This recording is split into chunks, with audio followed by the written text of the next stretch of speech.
ప్రభువు పేరట మీ అందరికీ శుభాభివందనములు. ఈరోజు మన అనుదిన వాక్య ధ్యానమైన ఎడారిలో సెలయేళ్లలోని వాక్యము.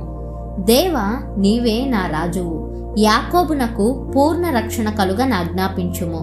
కీర్తనల గ్రంథము 44వ అధ్యాయము 4వ వచనము. నీ రక్షకుడు ఇంతకు ముందే ఓడించి లొంగదీయని శత్రువెవడూ లేడు. కృపలో నువ్వు ఎదగడానికి, క్రైస్తవునిగా నీ దేవుని కోసం పాటుపడడానికి ఆటంకపరిచే విరోధులెవ్వరూ లేరు. వారి గురించి నువ్వు భయపడనక్కరలేదు. వాళ్ళంతా నీ ఎదుట నుండి పారిపోతారు.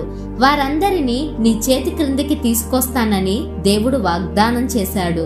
ధైర్యం కలిగి నిబ్బరంగా ఉండు. భయపడకు, బెంబేలు పడకు. దేవుడు నీతో ఉన్నాడు. పరాక్రమశాలులారా, మీరు మహాబలవంతుడైన దేవునికి చెందిన వాళ్ళు కాబట్టి మీరు పరాక్రమవంతులు. విజయాన్ని చేజిక్కించుకోండి. యేసు ప్రభువు సాధించిన విజయంలో మీకు భాగం ఉండేలా చూసుకోండి. యేసు మనందరి కోసము, మనందరి తరపున ఆ విజయాన్ని సాధించాడు. ఆయన విజయుడైనప్పుడు ఆయనలో, ఆయనతో మీరు ఉన్నారు. ఆ విజయాన్ని పోగొట్టుకోవద్దు. మీ హక్కుల్ని వదలకండి. దోపుడు సొమ్మును పోగు చేసుకోండి. బలమైన కోటగోడలు మిమ్మల్ని ఆపలేవు. మీ సైన్యానికి ఓటమి అంటూ లేదు. మీ రక్షకుని విజయంలో పాలు పంచుకోండి. మనం రాజకుమారులం.